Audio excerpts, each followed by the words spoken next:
Democrats push to retool health care programs for millionsDental work for seniors on Medicare. An end to sky's the limit pricing on prescription drugs. New options for long-term care at home. Coverage for low-income people locked out of Medicaid by ideological battles. Those are just some of the changes to health care that Democrats want to achieve with President Joe Biden's massive Build Back Better plan. The $3.5 trillion domestic agenda bill touches almost all aspects of American life, from taxes to climate change, but the health care components are a cornerstone for Democrats, amplified during the COVID-19 crisis. For the nearly 145 million Americans covered by government health programs, along with their families and communities, the investment in the nation's services could make a difference in the quality of life for decades. It's a holistic look at how health care can be not just expanded, but better directed to the needs that people actually have. Kathleen Sebelius, Federal Health Secretary under President Barack Obama, said of the Biden bill.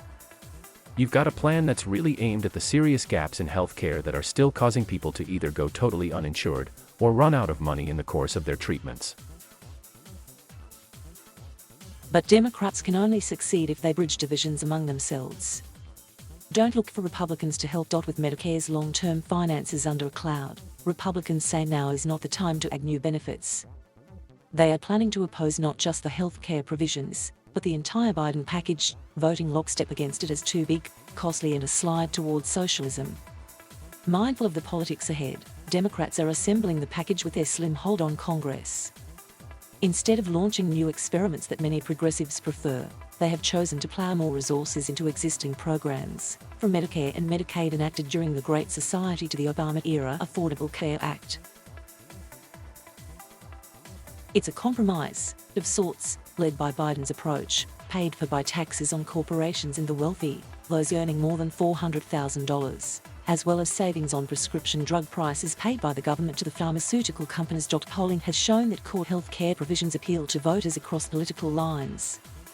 Many Republican voters, for example, generally approve of Medicare negotiating prescription drug prices, even if GOP lawmakers do not. While the Obama health law focused mainly on helping uninsured working-age people and their families, Biden's quota puts a big emphasis on older people, who also happen to be reliable midterm election voters.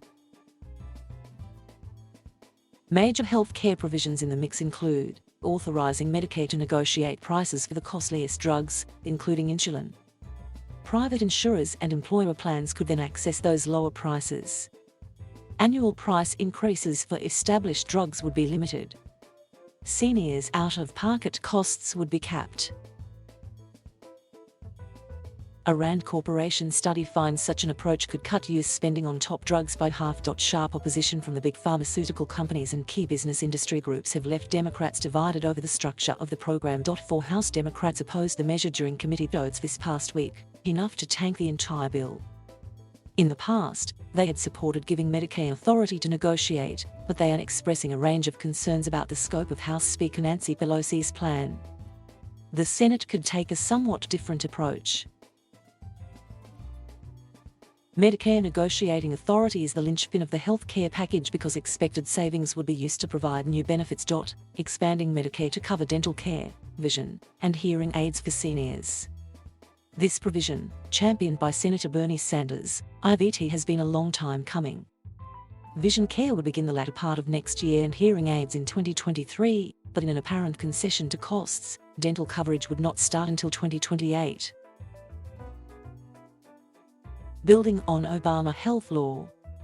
The idea is to provide health insurance to more than 2 million low-income people in GOP-led states that have rejected the Medicaid expansion of Obamacare. The workaround is a top health equity demand for black lawmakers because many of those caught in the coverage gap are minorities in southern states. Biden's plan also calls for making health insurance more affordable for people who buy their own policies by extending a subsidy boost for Obama's health law. The richer subsidies are being temporarily provided in Biden's COVID-19 relief bill to people who lack employer coverage, and the White House wants to make the subsidies permanent. Lawmakers may only be able to meet the president part way. Promoting a shift to long-term care in the patient's own home as opposed to nursing facilities, which turned into incubators for the coronavirus as the pandemic spread. Biden had wanted $400 billion for this initiative under Medicaid, but it looks like Congress will give him about half that. permanently funding the politically popular children's health insurance programs so it's not subject to recurring votes in Congress that could disrupt services. Improving maternal health by providing postpartum coverage for 12 months through Medicaid. With key centrist Democrats, including Sens Joe Manchin of West Virginia and Kirsten Sinema of Arizona, saying the overall $3.5 trillion price tag is too high. Democrats are looking for ways to cut costs, either by eliminating some programs or, more likely, shaving some costs or duration off what has been proposed.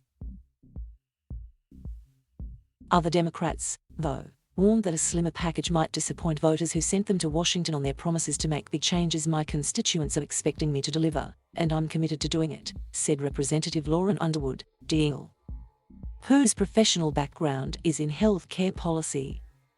Biden's approval rating has taken a dive following the chaotic and violent consequences of the U.S. exit from Afghanistan and the resurgence of coronavirus at home after he proclaimed the pandemic was waning. And as Democrats in Congress look ahead to next year's midterm elections. Democratic pollster Chalene Lake said the health care provisions in the budget bill appeal to lawmakers' own instincts for self-preservation. The proposals resonate with older voters and women, two key groups in the 2022 contests, with Democrats battling to hold on to the House.